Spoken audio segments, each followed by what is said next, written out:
This is wonderful. Thank you guys for joining us. We love it that you're coming in. I see Karina and Julie, and I see Island Girl. I can't wait to figure out where she's from. Leslie, Jenny, Brandy, Lori. I see Tracy. Wonderful people, you guys, and you're from all over. So what I want you to do is please move your mouse, go to the bottom of the screen. There's a green share button. Go to the left of it. Click on it if you would. That's your chat box. Okay. I love it. Morgan from South Carolina. Rocky from California. Hi, Rocky. You come all the time. Jackie from Alabama. Type in your name, where you're from. We want you to know how to use that chat box because I know you're going to have questions and we want to answer your questions. We have 257 people registered for this webinar, no duplicate registrations. My anticipation is we always bet on how many people are going to show up. We're going to have over 100. We already have 80 of you that have logged in. So I'm guessing maybe about 150. I have these wonderful presenters in, and I'm thrilled. You guys all know Abbie Appel. She's the owner and CEO of Abbiefit Consulting and Appel Programming Solutions and Programming.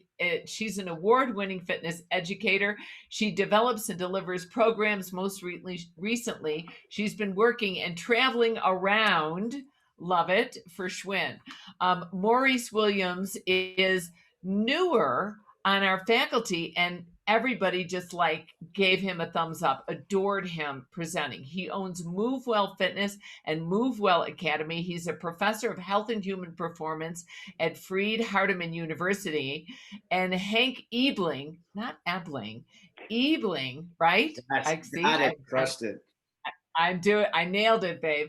Okay, is a small business entrepreneur and the founder and owner of H4 Training Systems in Illinois. And he's built his career on a passion for customer service and customer experience. Really excited to have all you guys here. We're talking about HIIT training.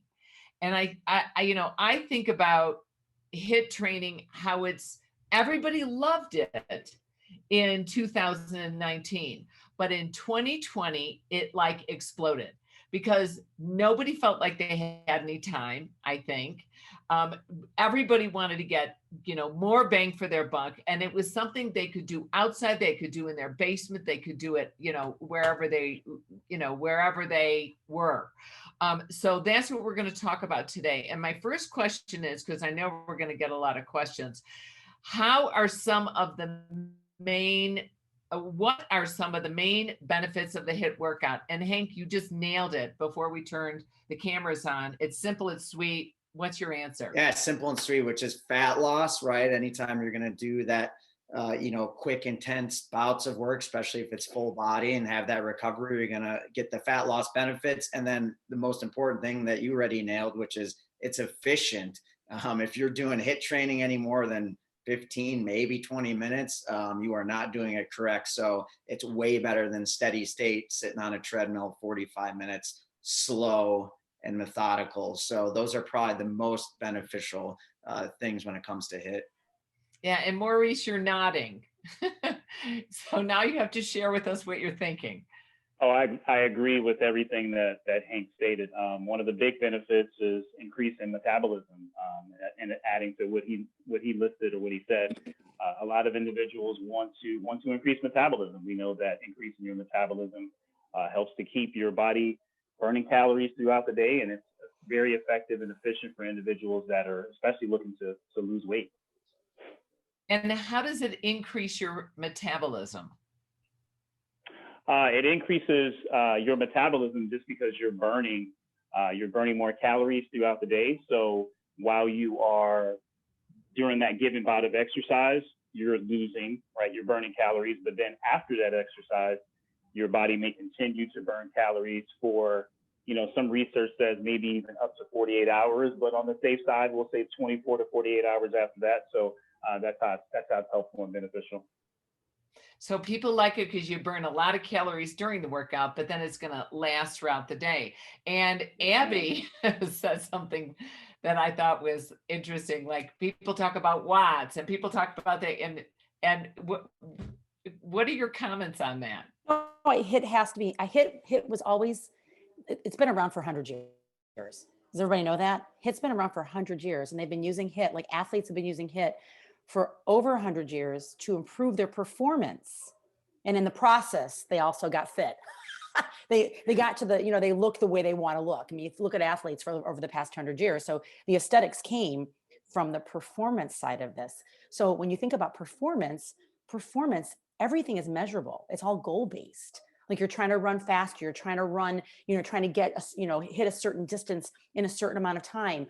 With that comes, burning more calories, more power generated, more watts on your bike. We can talk, watts. I mean, we know we're generating watts when we're running as well, but you can see it when you're on a bike.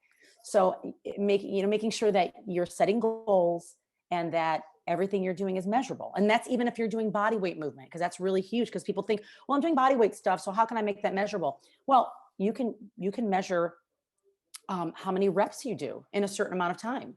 You can measure weight. If you're doing strength training can also be HIIT. Again, how many reps can you do with that amount of weight? So that's great. Yeah. And so it's not just about cardio, doing like a cardio portion, a strength training portion, a flexibility, a cardio strength and flexibility. It's really trying to challenge whatever workload and whatever modality you're working in. Yeah. Yeah. I think that's one of the great things about HIIT is you can use so many modalities from your body to equipment, right? You can use treadmills, rowers, bikes, weights. I mean, it's endless. It's possibilities. What have you found to be successful in your gyms, Hank? I mean, we do a little bit of everything. We don't do too much machine-based movement. So a lot of what we do is, either your body or equipment-based. So to us, what we've used are those two modalities, but you can certainly do some great things with, machinery as well. And what type of equipment? I remember there's like right at the beginning of 2020, it was like there was this huge kettlebell shortage. I loved it. I mean, the prices of kettlebell like shot way up, and I was like, oh my God, I should have bought people are talking about buying stock in Amazon, and I'm ready to buy stock in a kettlebell manufacturing firm. But so what type of equipment are you using? If you're using your body weight and then you're using equipment, is it the portable equipment? Do they bring their own? Do you, how are you integrating it in? Yeah, I think dumbbells are simple, right? The nice thing about fitness equipment is there's lots of fancy things out there, but a lot of it just tends to do the same thing. It's just wrapped as something different. So dumbbells, you could use TRX straps, you could use bands, all things you could take anywhere, outside, inside, travel. So any of those things would work. The more type of equipment you can use that helps multiple types of individuals, right? Basic things, everyone can use dumbbells and bands. I think the better it is for a small group, for a class, as opposed to something that might take a little more skill, maybe like some kettlebell work. Yeah, but we definitely don't want that. We're talking about pieces of equipment. I think that's great for variety, but we definitely don't want to leave out the individuals that are just, working from home. People are still exercising at home with COVID and the virus still going on. So this high intensity interval training can be done at home, just using your own body weight. We don't want to leave the impression that you have to have all these different types of equipment. Equipment is great. It adds variety. It spices things up. But if all you have at home is just yourself, you can make it happen. Very cool. Abbie, what are your thoughts on that? I love that, because if you're using body weight, because I do a ton of them. We've been home. A lot of us, you just mentioned it. There weren't even any dumbbells. There was nothing out there. There was just no weight. And then when you said the same thing, when you went to purchase it, it was like, what? It was like the price was crazy. So if you are using body weight, then they have to be like big bang exercises. They have to, it doesn't necessarily have to be an explosive movement, but if you're doing like a push-up, especially for women, we know, let's talk about, we have the third of the upper body strength as a man, period. That's just physiology. That's just, across the board. So push-ups, for us, that can be high intensity, but ideally you are doing some bigger bang exercises. Like you are doing some explosive where you get your core, your lower body involved. And what I love about this is, and this is another reason that it increases your metabolism, is you are maintaining your type 2 muscle fibers. That's what we're really trying to, I mean, that's a big piece of it, because what happens is after like age 22, 20, and pretty for 20 for women, because we stop competing after college, we're not really using our type 2 muscle fiber. We're using type 1. What happens is we gain weight in college. I'm just making a very broad statement. People gain weight, and what do? They get on the treadmill, or they get on some cardio piece of equipment, and they do steady state training. And what happens to their type 2 muscle fiber? The fast twitch, they start to atrophy. So when that atrophies, we start to lose a portion of our metabolism. So we're trying to maintain the type 2, or even increase it, make it grow, so that we can up our metabolism that way as well. Well, the other thing that happens, I mean, I tend to be somewhat of an expert on exercise and aging, just because I'm old. But after the age of 23, you start dying. Your muscle fibers start dying. I mean, they don't die very rapidly, but if I don't hypertrophy what I have, Right. and I don't challenge what I have, I will see dramatic changes in my body physiologically. So we did get an interesting question from Diana. Is there a certain percentage, and I think she's talking about a heart rate, that you have to get your heart rate up to? And I'm not quite sure if that was referencing some cardio training. Abbie? Well, so that's a tough one, because high intensity for each individual is going to be different. And we've got to look at that kind of that anaerobic threshold when you're talking about heart rate. So an anaerobic threshold for a lot of people, for most people, let's just say the average person who's a little bit fit is probably, and you can argue with me, it's probably around 75% of your max. I was going to say even between 60 and 80%. Yes. Well, that's for somebody who's less fit. Yeah. I was thinking, because like 60%, like that's for all of us who work out all the time, like 60% is like where we train. We're like, this is our happy place. We're like good here. Like I'm working hard, but I feel comfortable here. I'm breathing my mouth open. But somebody who's less fit, somebody who really doesn't work out, 60% might be that threshold where they're really, really uncomfortable. They can't handle any more than that. So we've got to keep that in mind, that each person's going to be a little different. When we're talking about high intensity, I think, and I was, in school forever. I'm staying in school. I'm going to be getting my degree, my master's for the rest of my life. Anyway, but the textbook, they all say it's for the average person, not average, but somebody who's fit, the average high intensity effort is like 90%, 85 to 95 in that range for high intensity. So if you're looking at your heart rate monitor to determine what that is, you actually have to get that number tested over and over. You can't just say, oh, that's my number forever, the rest of my life. No, because it changes as you become more fit. So Okay, keep looking at them. Yeah. And Eve just said, please give us your definition of high intensity. And I think you did. Yeah. Right then and there. So that's a good question. She just said the RPE. Right. Rate of I'd say on a scale of 1 to 10. I mean, it really should be that 8 to even more, more closer. And let's explain 9. what RPE is, because again, like I said, this is one of our a really big webinar. We've got like already over 100 people logged in. RPE is rate of perceived exertion, and it's usually measured on a scale of 1 to 10. And so what, Maurice, you were nodding about that, and what are your thoughts on that? That you want to keep them between that 8-9 area? I was gonna, if Abbie didn't say it, I was gonna come right behind her and mention it. Just RPE of somewhere around an 8 or 9, and that's supposed to be, those RPE numbers are supposed to be somewhat equivalent to how hard your heart is working. The Borg scale was probably, I know that's probably not even around anymore, but when I was in school, it was the Borg scale, the 6 to 20, and that was equivalent, 6 being 60 heart rate, and 20 being 200. So if you're at, let's say, if I asked you how you're feeling and you're at a 17, that means your heart rate should be somewhere around a 170, 180. And that's kind of hitting into, depending on the age of the person, for most people, that may end up being that 85 to 95% of their heart rate. So the Borg scale works on 1 to 20. And a lot of people, 6 to 20. Right, 6 to 20. Because I think at 2 or 3, you're dead.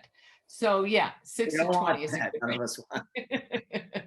Yeah, really. That's not very good, especially when you're working on Zoom and you keep looking for the client and they're gone. They're like on the ground. Um, but so we're working with these people and we're trying to get a perceived, rate of exertion. I know we use the talk test. What do you find, Hank, I asked Hank before I turned the camera and I said, well, what do you think about if you're going to measure, Abbie talked about measurement, and here I am with my little heart rate monitor trying to see what's going. And I said, well, what do you think? And Hank? I mean, well, I said I'm not always a huge with the heart rate, but it's a great method. But it might not always be applicable to some people. If you're dealing with a client or someone in a class, you could also it's not the most scientific, but just understanding of who's in front of you and what their capacity is, right? Sometimes you can just kind of tell, okay, Abbie's no way she's working at that level she needs to be at. I could go up to her and say, Abbie, we need to crank it up maybe 2 notches. And that doesn't sound super scientific, but if your trainee, if you will, very well, sometimes you can kind of do it that way as well. And that helps. Yeah, that helps because you're personalizing it and you're motivating them because, I know what you guys are saying, that sometimes your clients think they're working out really hard and they're not even cracking a sweat. But for them, at least they're not sitting on a couch. So how would we incorporate HIIT into a spin class, a cycle class, a bar class, a yoga class, any type of specialty program? If you're smiling, Abbie, you've got to. Well, okay, so let's talk about the cycle, as we call it at Schwinn. So first of all, let me just say one thing about RP and the heart rate. We know that heart rate, there are so many variables that go into heart rate. You have to keep that in mind. So heart rate, it's okay, but don't forget that caffeine affects heart rate, sleep affects heart rate, nutrition affects heart rate, and then recovery. So how much you worked out the day before, that affects your heart rate, all that stuff. And that also affects your effort level. So, and I'm just going to give you really one quick analogy that might sum this up for most people. If you run, say 3 miles on Monday, who runs? I know, Sarah, you run, right? You've gone out for a run and it feels like, okay, right. But you go for a run on Monday, not right now, but you go. There's my knee brace. So no, I'm not running. But you, I know you jog. So you go for a jog on Monday, you run like 3 miles. It feels amazing. Like you could have run 4 miles, but you're like, I'm only going to go 3. It felt great. Then you give yourself 2 days recovery and then you go and felt awesome. Like you're like, oh my God, that 3 miles was great. And say you burned 200 calories as an example. Then you go and do it on Thursday and it felt like total garbage, but you did it again. You finished it. It felt horrible. Your effort level, you were dying and you ran your 3 miles. How many calories did you burn? You still only burn the same amount of calories, no matter how bad it felt. So that's why we have to be really careful with the rate of perceived exertion, and then also with heart rate. I know it's going to be okay for maybe the less fit person in the beginning, but eventually they're going to need some kind of measurable number. And that's where, if you have a bike, as an example, like most of our bikes now, I don't care what company, it could be Schwinn, it could be Spinning, it could be any of them, but they have a console on the bike, which will tell you how much power you're generating.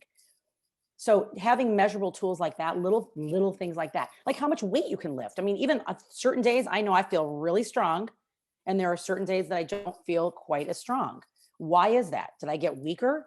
No, it's because I didn't get enough recovery, or maybe I didn't have enough caffeine, which I know nobody believes, but maybe I didn't have enough caffeine, or I didn't get enough sleep or something. So all those things affect high intensity. So if we can find a way to measure it, whether it is in cycle or, it is in your strength training or whatever it is, it's going to be more effective for your clients who are trying to burn not only more calories during the workout, but the EPOC, that whole EPOC thing, that excess post-exercise oxygen consumption that we talk about, that, you've heard from Tabata training we've heard that for years now. Well, there's only one way to get them. That's to really work out hard, not just the effort, but the intensity. So the intensity. So if you think about, we're going to talk about VO2 max in a few moments, but your actual VO2 max is a measurable number. And Maurice, what are your thoughts on EPOC and structuring a HIIT program that's going to work for varying clients? I mean, the other thing we didn't mention is, we talk about one client, but if you're doing small group training in a HIIT program and you've got 8 people in your program, how do you manage all of them? Sure. So I'll answer your first question. I think was in reference to EPOC. As Abbie mentioned, it's just exercise post oxygen consumption. So after you have finished your bout of exercise, is your body going to continue to burn calories? And according to EPOC, depending on the activity that you're doing, in which we're talking about today, HIIT, your body will continue to burn. The research says anywhere from 24, some of the research even says 72, up to 72 hours. But just to be on the safe side, we'll say anywhere between 24 to 48 hours, and that's what EPOC is, the afterburn. In reference to training clients in a group setting, and you mentioned 8 people. You have to know who you're dealing with in your group training session. I personally train anywhere from young as in their 30s to I have clients that are in their 80s now. They're not doing HIIT all the time, but when I do HIIT type of workouts, everybody may not be doing the same respective exercise at the same time. The way that I do my small group training is everybody has their own individual workout anyway. So Sally doesn't have to worry about keeping up with Bobby because Bobby is maybe younger and a little bit more advanced in his fitness training. She knows that the way I'm going to design her program is catered toward her respective goals and what she can handle, what she can't handle. So you want to make it as individual as possible, even within a setting of 8 people. Yeah, and a lot of our clubs are controlled or limited by governmental regulations, like 10 people in a classroom, or we're at 50% capacity. Yeah, Hank? I was going to chime in too. That's totally correct. What Maurice said. I mean, you got to individualize it, and sometimes you could do a thing where it's, all right, I got these 8 people, and it's, hey, if you're new with us, we're going to go 10 seconds of work, and I want you to give me a minute recovery. If you've been with us for a while, I want you to give me 10 seconds of work and 40 seconds of recovery. And then, you as the coach, the instructor, can go around and make sure Maurice is kind of at his level, make sure Abbie's at her level, and so on. So you could give a range too, as well in a large group setting or a small group setting. And I've got a couple people asking, how do you integrate seniors? We don't necessarily want them running or lifting heavy, or how do you manage that? I think it's just giving them less impact, right? So if you're doing sprinting burpees, and that might be a march in place instead of a sprint, could be maybe not a burpee, but a step back off a bench. So I would just say minimize impact on the joints and just, adjust the exercise and probably increase the rest periods for them. Okay, very cool. Abbie, do you have we got a good question from Cheryl. Do any of the presenters tonight have a favorite HIIT format? And she said she'd love to hear what you guys suggest or what you guys enjoy the most. Well, first of all, I love cycling because I know we're mentioning seniors, and this is the one place that seniors can work really, really hard without the impact. And that's why you see so many secret seniors that continue to do indoor cycling, into their 90s. So, till the end of their life, they keep doing it because this is the one place they can work out really, really hard. But I like to do, and I wouldn't necessarily put this in the HIIT because I know there's a lot of experts out there this is not HIIT. It's more of a, what do they call it? HISS, high intensity, steady state. But doing AMRAPs, things like as many rounds as possible. So you give them a certain amount of time, you give them a couple of exercises within that amount of time, which could be 7 minutes, 8 minutes, give them 2 movements, tell them how many reps they're doing within those minutes. And then you have them keep repeating the same exercises and you give them guidelines. So if it didn't feel hard after, the 8 reps or the 9 reps, that is a sign that you need to increase the load, or you need to increase the height of your jump. So it allows people in AMRAPs, as an example, to be a little more autonomous. So they can decide what intensity and then even what movements, what modifications and what progressions might be better for them. Yeah, I really like the idea of the cycle programs. Okay, doing a HIIT cycle program. I love the idea of doing HIIT in the pool. That's fantastic. because it not only can be low impact, it can be non-impact. And especially you get somebody using a noodle and you tell them jog as fast as you can, go, go, go. And you're looking at your watch and you're coaching them. And it's also great being a teacher. You sit on the deck, it's, there's a lot of moisture in the room. It feels great. You come out, it's like a facial. But that type of HIIT programming is wonderful. And it's great to take a group that's been used to land and put them in a new environment, because then they will be challenged in a different way as well. We did have a question. Is there a good set time for work rest? Maurice, do you have any advice on that? Sure. I believe the research states a 1 to 3, anywhere between a 1 to 3 and a 1 to 5 ratio. So if you're doing, let's say, a minute of work, a minute of high intensity work, I know that seems like a lot, then you want to rest for 3 minutes. Or if you're doing a minute of work, you want to rest for 4 minutes. And the reason being is because you need time for your body to be able to replenish that energy. Because keep in mind, high intensity interval training, we're going at percentages that are very high. Like, it's supposed to be an all-out effort. And with that being said, if it's an all-out effort, your body's going to need time to recoup and replenish the energy sources that are needed. So if you don't take that long of enough rest period, sure, you'll be able to go, just probably off the pure, you don't want to like embarrass your trainer or make your trainer disappointed because you're not going. But that's not what we're looking for, right? We want them to be able to perform efficiently every time. So you're going to need that longer rest period. And it's kind of scary. I mean, honestly, if you look at, you look at somebody in their 60s and you're like, come on, you're coaching them, give me more. And I sit there and I go, whoa, what is the delayed onset muscle soreness is going to be like? This is Julia brought this up after a HIIT training, and how do you manage that delayed onset muscle soreness? And what are the risks of injuries that we need to avoid, and how do we avoid them? Hank?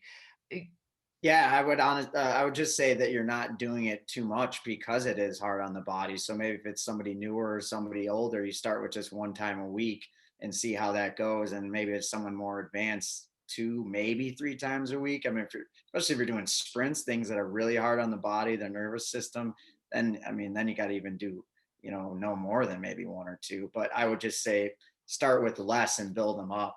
Don't be giving them 4 days of HIIT training or something right off the bat. That's going to be really intense for somebody like that. That's interesting. There was a study done by Hunter. And it's actually, I think the study is from 2013, so it's older, but it always takes like 5 years for it to get published and reviewed by the Journal of American Medical Association. They're always reviewing and then they publish. But it looked at individuals that were average age about 62 to 78 years old. And it was a very large group of individuals. And they had them, I think I mentioned this in one of our active aging seminars, they had a group doing 1-1, like 1 cardio and 1 strength a week. And then they had another group doing 2-2, 2 cardios, 2 strengths. And it'd be like Monday, Wednesday would be cardio, Tuesday, Thursday would be strength. And then they had 3-3, and that, Monday, Wednesday, Friday is cardio, Tuesday, Thursday, Saturday was strength. And what they found was when people were working out 6 days a week, it really diminished not just the effectiveness of the exercise, but their ability or willingness to even stick to the program.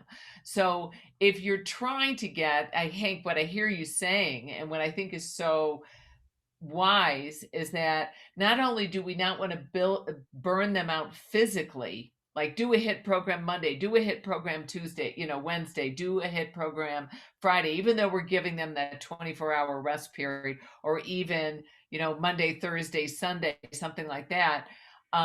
We don't want to burn them out mentally, psychologically. We want to keep them enduring. And I think that that's a benefit of HIIT training, is that I don't have to be there for a whole hour and do the same repetitions 9,000 times. I'm going to work really hard, and then I get to recover, and then I work really hard. And if I'm somewhat, I'm going to get to recover. If I'm a little more ADD, not that anyone on this call would be a little ADD at all, but it does keep them engaged. have you guys seen that? Yeah, I think touching on that point, sorry, is people always think that more is better, right? But more is just more. And I think as a society, and we're all to blame because we all do the same thing. You think if I'm not incredibly sore, if I'm not dead, or if I'm not doing 5,000 workouts a day, then I'm not going to get enough benefit. So sometimes I think us as instructors ourselves probably need to do it personally, but also educate our people in our classes and our sessions on, hey, it's okay if we're only doing this once, twice a week. It's okay if the workout isn't an hour long. This is why. So sorry not to regress on that, but if we're doing, if you're doing a whole bunch of exercises in HIIT, it's not a true HIIT. It's not true high intensity interval training. It's just, you're just adding a bunch of volume, right? And volume is really just sets times reps times weight is the true definition of volume. If it's a true high intensity interval training, it is going to be a short time period, 10, 12, 15, 20 minutes, somewhere in that range. If you're including the warm up and the cool down, and it's going to be get after it.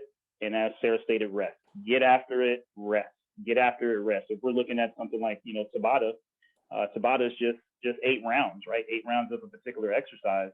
And you should be pretty toasted after that. That should be a good workout for you. If you can still handle more, you're either like a freak of nature, or it wasn't truly high intensity interval training. And Maurice, what do you recommend they do for recovery? So recovery, you want to make sure you're getting accurate amounts of rest, right? Your 7 to 9 hours, if possible. You want to make sure you're doing some sort of, obviously including in your nutrition, so getting in the proper macronutrients and things of that nature.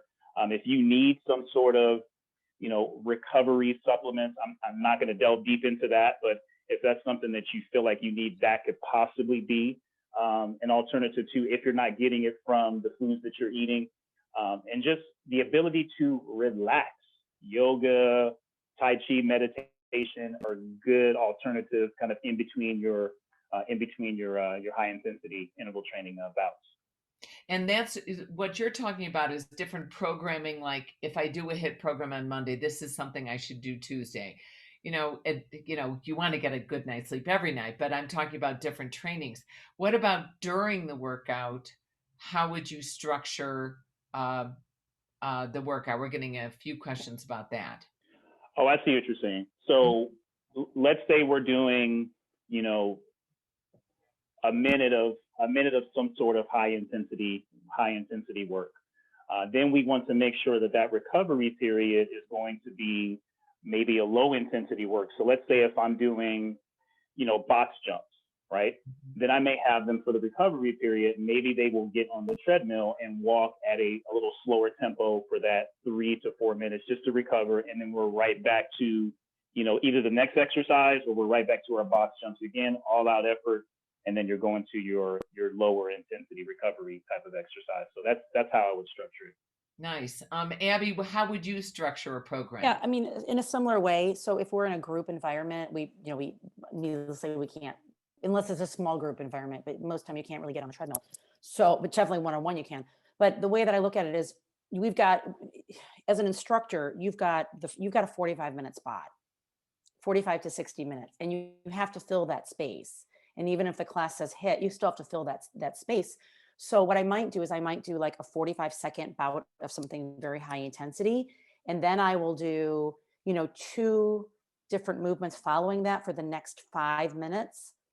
That might be more mobility work, might be, I'm trying to think, not necessarily strength work, but it might be more mobility, just something that's lower intensity than what we did in the 45-second bout. Then come back and repeat it again and see if you can, you do the same exact work. And then, so I try to set things up like, instead of, it's so much thinking, I know, when we program these workouts. So I might come up with like a 10-minute bout where I do 45 seconds of all out work, give them just a 15 seconds where they're like completely rested. And then we do, 3 to 4 minutes of mobility and some maybe muscular endurance work. And then we come back and do it again. And we maybe do that 3 times. That's 15 minutes. Done. So think about your workouts in, 15 minutes. I'm like, okay, this is like group fitness, programming 101, 15 minutes, 15 minutes, warm up, cool down, a little bit of ab work, you're done.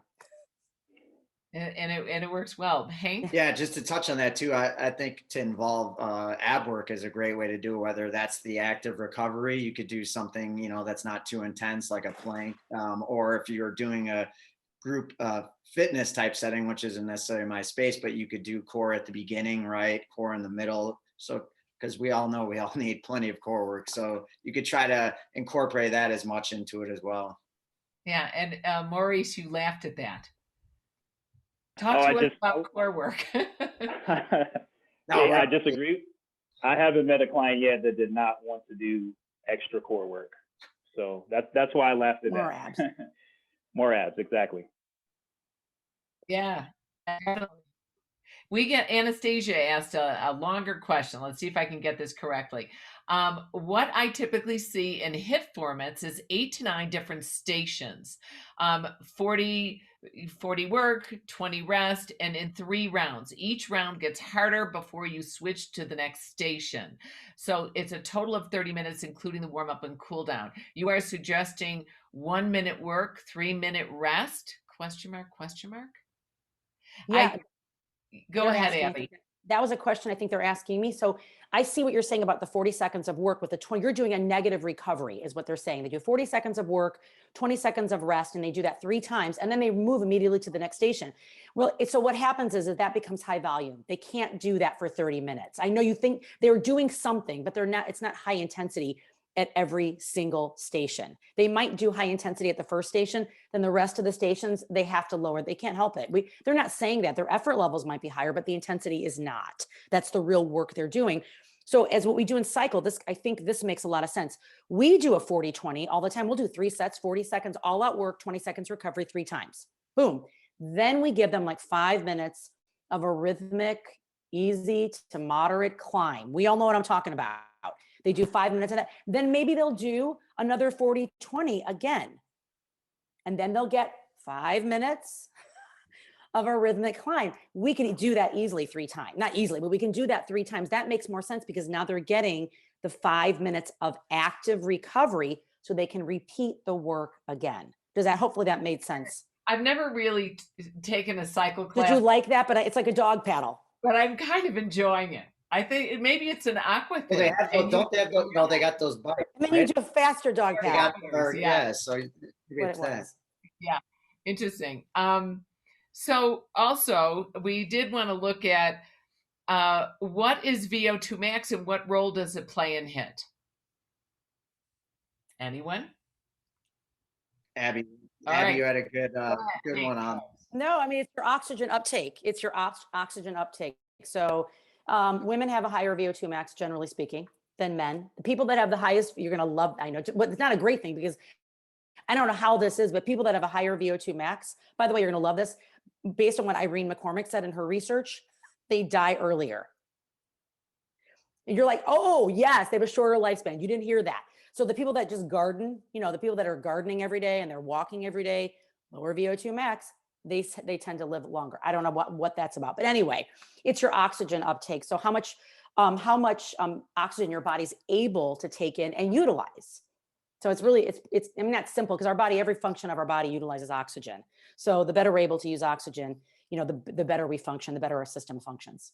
Okay, great. Wonderful. And we did get a question from Julia. This is a little bit offside, but I know, Hank, you talked about all the ab work, and I think you chimed in and said, Maurice, and said everybody loves ab work. Julia asked, core cues now say to keep the low back flat. Sometimes it's keep your natural curve. Sometimes it's pressing the curve and Velcroing the spine to the mat with no support from the hands under the body. What is the best or safest way to build the core? I think it's the same question we've been asking for 20 years. Basically, I would tell you, stop with the bicep curls. Okay, sorry. All right, wasn't very funny. Staple moves, I think. Staple moves Oh are the what a question. sexy ones, but it's planks, it's side planks, it's chops, it's Palloff presses, it's carries with weights, all those basics, but not just endless amounts of these guys right here for 800 reps a day, or lots of other odd things that you see in the gym on the physio balls and other things that people do. So I'd say stick with the basics, honestly, is the best way to go. And then, yeah, watch what you eat if you actually want to see those ab muscles. Right. Maurice? I think it starts with just understanding the anatomy of your core. I mean, you have deep core stabilizing muscles like your transverse abdominis, your internal oblique, your erector spinae. So those respond better to duration and time. So when we're working those, we want to make sure we're carrying the time under tension should be a little bit longer.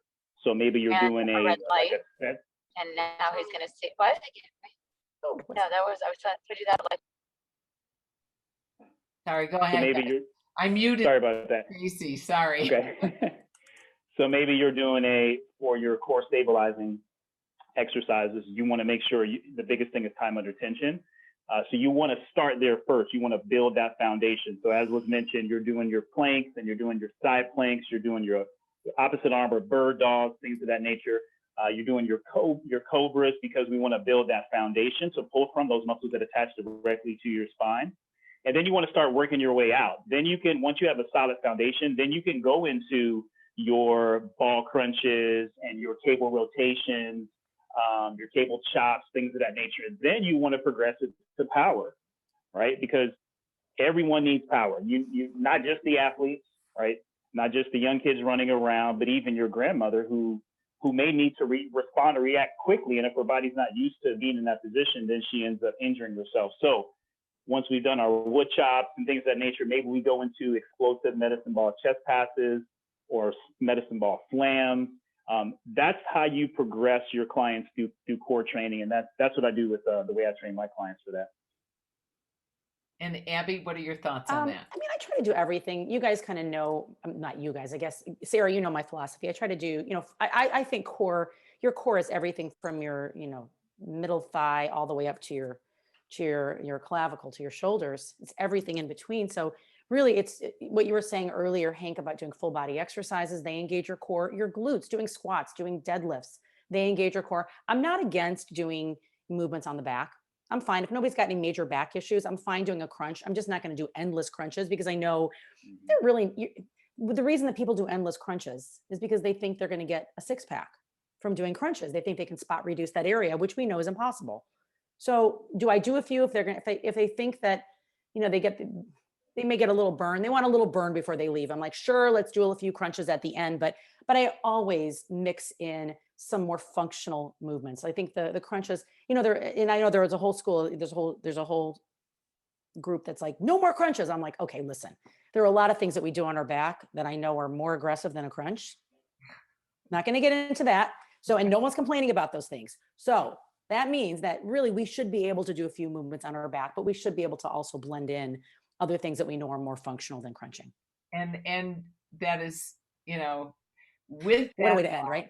With that, I think that's a perfect way to end. We all do things on our back. Well, some more than others. Okay. I am actually going to end this webinar. I'm going to show you guys a video. I always show a video. So this will be fun. So here we go, guys.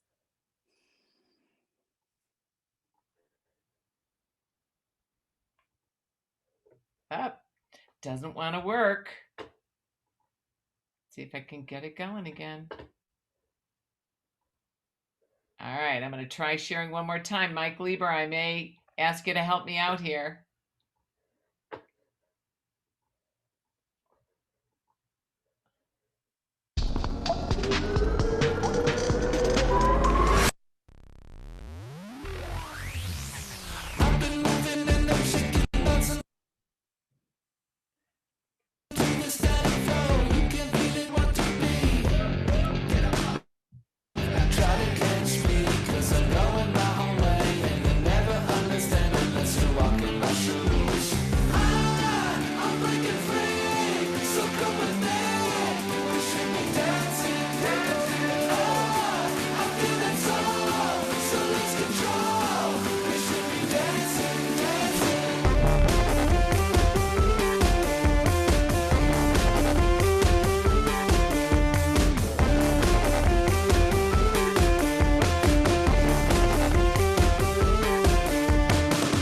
Wonderful. Wonderful. That terrific video was created by Mike Liebers, helping to run this webinar tonight. We have our certification smash coming up this weekend. I can't believe this. We are certifying almost 300 instructors this next weekend in 3 days, over 16 certifications. Unbelievable. If you're thinking about growing your career, there's wonderful certifications on oh, thank you, Mike. You just put the link in there for our chat, but check it out. There's functional training certifications. There's kettleweight certifications. Our beautiful Abbie Appel is leading our Pilates certification and our bar certification. I'm so appreciative of Hank and Maurice and Abbie sharing the webinar with us tonight. It's great information, and thank you all for joining us. Thank you, guys. Thank you, guys. Have a good night. Good night.